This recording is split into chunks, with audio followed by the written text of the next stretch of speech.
Sector से। तो इससे पहले हम लोग इकोनॉमिक डेवलपमेंट का स्टेट देख चुके थे, उसके बाद एग्रीकल्चरल सेक्टर का स्टेट भी देख चुके थे कैसा था, और आज हम लोग देखने वाले हैं इंडस्ट्रियल सेक्टर के बारे में। तो शुरू करते हैं। As in the case of agriculture, so also in manufacturing, India could not develop a sound industrial base under the colonial rule. तो जैसा कि एग्रीकल्चर का केस था, वैसा ही मैन्युफैक्चरिंग का भी केस है। इंडिया में कुछ अच्छा इंडस्ट्रियल बेस था नहीं कॉलोनियल रूल के दौरान। Even as the country's world famous handicraft industries declined, no corresponding modern industrial base was allowed to come up to take pride of place so long enjoyed by the former. तो Britishers के आने से पहले India में जो industry था उसको हम लोग बोला करते हैं हैंडीक्राफ्ट इंडस्ट्री। हैंडीक्राफ्ट इंडस्ट्री वो इंडस्ट्री होते हैं जहाँ पर मेनली ज़्यादातर जो सामान बनाए जाते हैं वो हाथों के जरिए या फिर सिंपल टूल्स के जरिए बनाए जाते हैं। इसमें कोई भी मॉडर्न मशीन्स यूज़ नहीं होता है। तो ब्रिटिशर्स के आने के बाद ये हैंडीक्राफ्ट इंडस्ट्री क्या हो गया, डिक्लाइन हो गया, इसका लुप्त हो गया, और इसके जगह पर मॉडर्न इंडस्ट्रियल बेस भी नहीं आया, और ये वर्ल्ड फेमस था हम लोग का handicraft industries. The primary motive of the colonial government behind this policy of systematically deindustrializing India was twofold. तो कॉलोनियल गवर्नमेंट का जो मोटिव था कि इंडिया को क्या कर देना है, डी इंडस्ट्रियलाइज कर देना है, मतलब इंडस्ट्री हटा देना है इंडिया से। इसका जो मोटिव था वो दो ठो मोटिव था। ये बहुत इंपॉर्टेंट है, इसको आप अंडरलाइन कीजिएगा, और आगे चल के क्वेश्चन आंसर में भी आपको मिल ही जाएगा, हम लिखवा दिए हैं, इसी वीडियो में आपको मिलेगा। The intention was first to reduce India to the status of a mere exporter of raw materials for the upcoming modern industries in Britain. पहला था कि इंडिया को एक एक्सपोर्टर बना देना है रॉ मटेरियल का, वो भी किसके लिए, ब्रिटेन के लिए, वहाँ के इंडस्ट्रीज़ के लिए। और दूसरा मोटिव था आपका, and second, to turn India into a sprawling market for the finished products of those industries so that their continued expansion could be ensured to the maximum advantage of their home country Britain. और India को दूसरा motive क्या था कि India को बना देना है एक मार्केट के रूप में, मतलब इंडिया रॉ मटेरियल सप्लाई करेगा ब्रिटेन को, पहला उद्देश्य। और दूसरा मोटिव था कि वहाँ का फैक्ट्री में जो भी सामान बनेगा वो फाइनली जाके इंडिया में बिकेगा। तो इंडिया एक बेसिकली मार्केट का रूप में काम कर रहा है ब्रिटेन का गुड्स के लिए। तो ये था आपका दो motive. In the unfolding economic scenario, the decline of the indigenous handicraft industries created not only massive unemployment in India, but also a new demand in the Indian consumer market, which was now deprived of the supply of locally made goods. तो इसका नतीजा क्या हुआ, handicraft industry का decline होने से या फिर डी इंडस्ट्रियलाइजेशन का नतीजा क्या हुआ? पहला तो क्या हो गया कि मैसिव अनएम्प्लॉयमेंट हो गया। यहाँ पर जो लोग पहले रोज़गार के लिए डिपेंडेंट थे हैंडीक्राफ्ट इंडस्ट्रीज़ पर, उनका रोज़गार छीन गया। और इसके साथ साथ एक इंडियन मार्केट में क्या आया, न्यू डिमांड आ गया, मतलब लोगों को अब क्या पसंद आने लगा, ब्रिटिश का गुड्स पसंद आने लगा, क्योंकि वो मशीन के बने हुए होते थे और साथ ही साथ वो काफ़ी सस्ते थे, चीप थे। तो इंडिया के लोग भी अब न्यूली एजुकेटेड जो इंडियन लोग थे वो लोग अब इंडियन गुड्स से ज़्यादा ब्रिटिश के गुड्स ज़्यादा पसंद करते थे। This demand was profitably met by the increasing imports of cheap manufactured goods from Britain. तो जैसा कि मैंने कहा, ये जो नया डिमांड, इसका डिमांड पूरा कैसे होता था, ब्रिटेन से सस्ता सामान मंगाकर इंडियन का डिमांड पूरा किया जाता था। During the second half of the 19th century, तो second half of the 19th century का मतलब है आपका 1800 to 1850। इस समय में modern industry began to take root in India, but its progress remained very slow. तो इस समय में मॉडर्न इंडस्ट्री हल्का हल्का बनना शुरू हो गया। मॉडर्न इंडस्ट्री मतलब वो इंडस्ट्री जिसमें काम मशीनों के जरिए हुआ करता था, वो हल्का हल्का बनना शुरू हो गया था, लेकिन उसका जो प्रोग्रेस था वो काफ़ी स्लो था।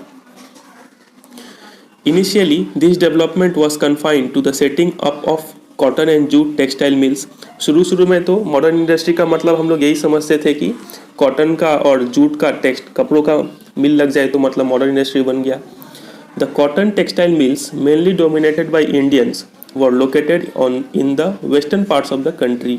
तो ये आपको अंडरलाइन करना है कि कॉटन टेक्सटाइल मिल्स जो थे उसके ज़्यादातर मालिक कौन हुआ करते थे, इंडियंस हुआ करते थे, और ये आपके देश का वेस्टर्न साइड में मिलता है, मेनली गुजरात, महाराष्ट्र, ये सब साइड में। ये रहा namely Maharashtra and Gujarat. While the jute mills dominated by the foreigners were mainly concentrated in Bengal. और आप जो कि आपका जूट मिल्स था वो फॉरेनर्स लोग ओन करके रखे हुए थे और ये आपका बंगाल ईस्टर्न साइड में मिला करता था. Subsequently, the iron and steel industries began coming up in the beginning of the 20th century. तो दो इंडस्ट्री तो हम लोग देख ही लिए. पहला था कॉटन टेक्सटाइल इंडस्ट्री, दूसरा है जूट टेक्सटाइल इंडस्ट्री और तीसरा आपका है आयरन एंड स्टील इंडस्ट्री. ये भी अब आना शुरू हो गया in the beginning of the 20th century, मतलब 1900 का पास में.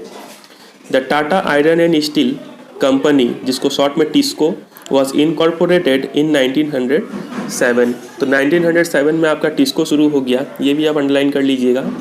A few other industries in the field of sugar, cement, paper etcetera came up after the second world war. तो सेकेंड वर्ल्ड वॉर के बाद कुछ इंडस्ट्री जैसे कि sugar industry, cement industry, paper industry, ये सब भी आने शुरू हो गए और ये सभी है आपके मॉडर्न इंडस्ट्रीज. तो एग्जाम में आपसे क्वेश्चन पूछा जा सकता है कि name some modern industries which were there during the colonial rule. तो आप ये सब का नाम लिख सकते हैं.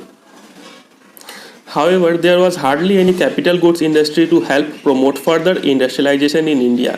तो यहाँ पर आपका एक वर्ड आया है capital goods industry. Capital goods industry वो इंडस्ट्री होते हैं जो कि क्या बनाते हैं, मशीन्स बनाते हैं और वो मशीन्स आपका फर्दर यूज़ हो जाता है वो सामान बनाने के लिए जो कि कंज्यूमर फाइनली कंज्यूम करता है डेली लाइफ में. तो देश में मॉडर्न इंडस्ट्री तो आ गए थे लेकिन कैपिटल गुड्स इंडस्ट्री का अभी भी कमी था देश में.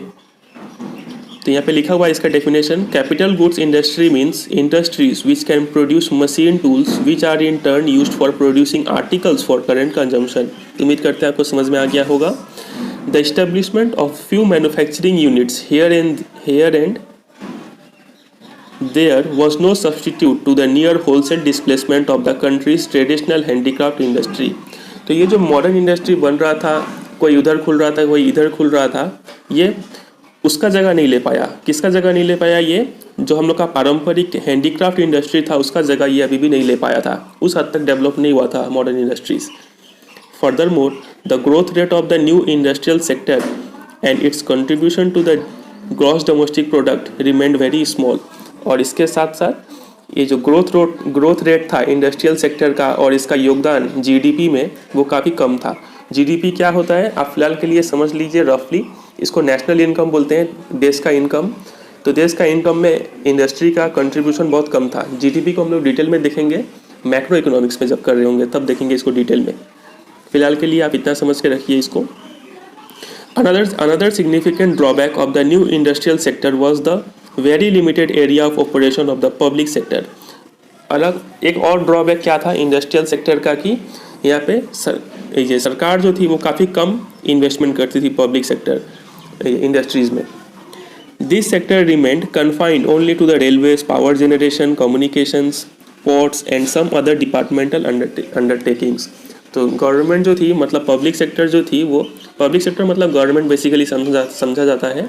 तो वो मेनली ये सब एरियाज़ में आपका इन्वेस्टमेंट करती थी. बाकी और कोई इंडस्ट्री में उनका ज़्यादा योगदान था नहीं.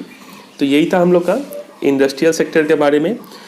तो उम्मीद करते हैं आपको समझ में आया होगा और इसके ऊपर जब हम लोग क्वेश्चन आंसर देखेंगे जो कि आपको इसी वीडियो में मिलेगा एंड में, तो आपको और अच्छे से समझ में आ जाएगा.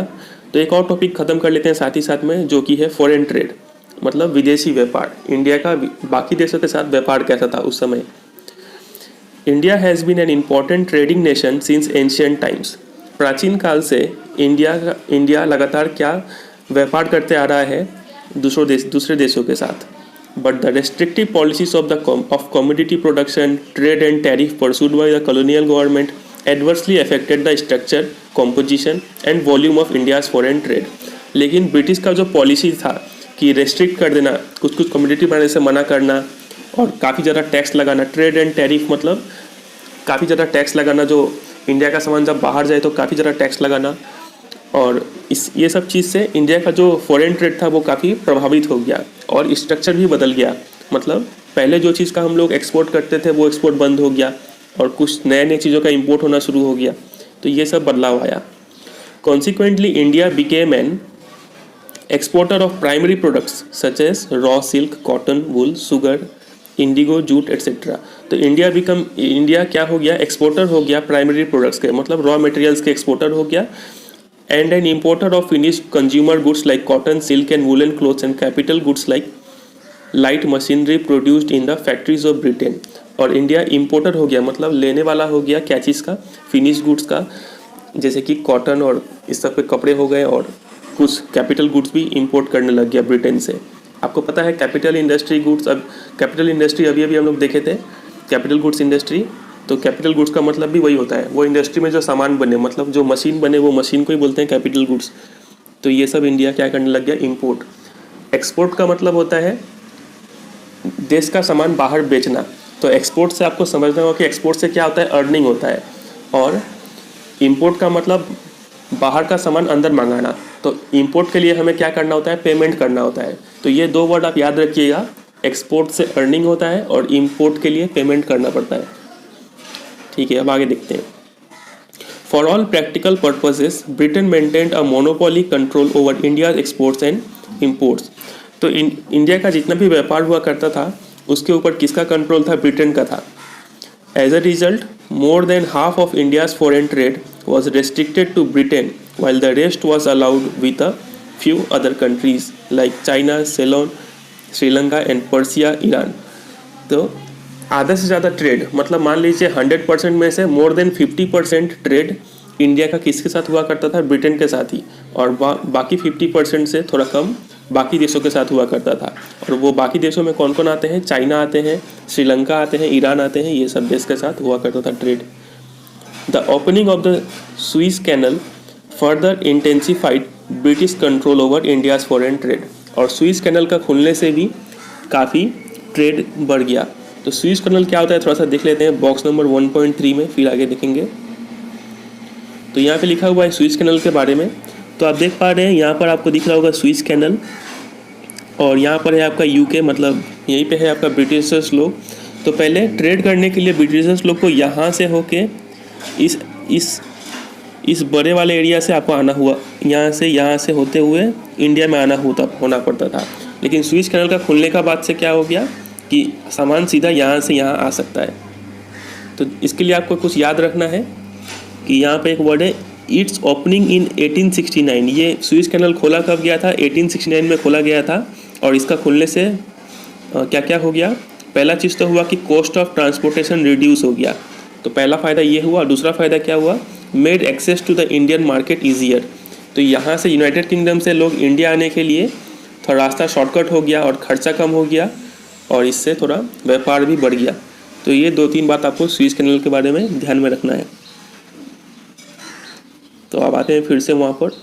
तो सुइस कैनल का खुलने से मेनली बोल सकते हैं कि ट्रेड बढ़ गया।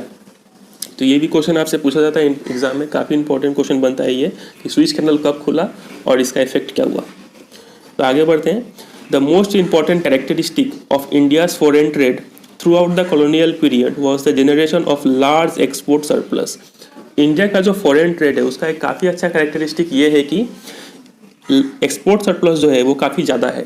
एक्सपोर्ट सरप्लस मतलब क्या होता है, जैसा कि हम अभी बताया आपको, एक्सपोर्ट से क्या होता है, अर्निंग होता है, और इंपोर्ट के लिए क्या करना होता है, पेमेंट देना पड़ता है। तो ये अर्निंग और पेमेंट का डिफरेंस, मतलब कितना कमाए और कितना खर्चा किए, इन दोनों का डिफरेंस को बोलते हैं एक्सपोर्ट सरप्लस।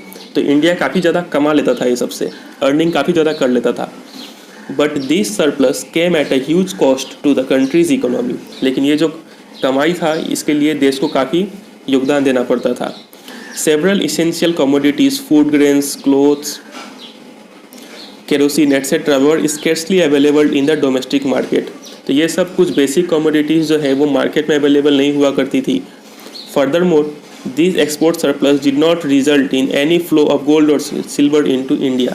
तो इस एक्सपोर्ट सरप्लस से कुछ देश में सोना चांदी तो आता नहीं था, rather this was used to make payment for the expenses incurred by an office set up by the colonial government in Britain. तो बल्कि ये जो एक्सपोर्ट सरप्लस मतलब ये जो अर्निंग था इसका उपयोग कहाँ किया जाता था, देश में जो ऑफिसेज सेटअप किए थे ब्रिटिश गवर्नमेंट, तो उनका रख रखाव के लिए खर्चा कर दिया जाता था export surplus. Expenses on war के लिए भी खर्चा कर दिया जाता था, again fought by the British government. लग रहा है बैकग्राउंड नॉइस बहुत ज़्यादा आ रहा है, थोड़ा इग्नोर कीजिएगा। और again fought by the British government. तो वो ब्रिटिश सरकारी जो लड़ाई करती थी उसके लिए भी खर्चा करने के लिए ये इंडिया का जो एक्सपोर्ट सरप्लस था वहीं से पैसा जाता था। And import of invisible items, और देश इनविजिबल आइटम मतलब मेनली सर्विसेज बोलते हैं। दूसरे देशों का जब हम सर्विसेज लेते थे तो उसके लिए भी हम लोग को खर्चा करना पड़ता था। तो वो सब खर्चा कहाँ से जाता था, ये एक्सपोर्ट सरप्लस से ही जाता था। और इन सभी चीज़ से क्या हो गया, all of which led to the drain of Indian wealth. Indian wealth का ड्रेन हो गया, ये काफ़ी इंपॉर्टेंट वर्ड है, ड्रेन ऑफ इंडियन वेल्थ। तो इससे देश का क्या हो रहा था, दिन पर दिन नुकसान ही होते जा रहा था, इंडियन का वेल्थ नुकसान हो रहा था। तो यही था दो टॉपिक आज हम लोग किए, इंडस्ट्रियल सेक्टर और फॉरेन ट्रेड। तो अब चलिए देख लेते हैं और उसके ऊपर क्वेश्चन आंसर। अगला टॉपिक जो है डेमोग्राफिक कंडीशन, इसको हम लोग पार्ट 3 में करेंगे।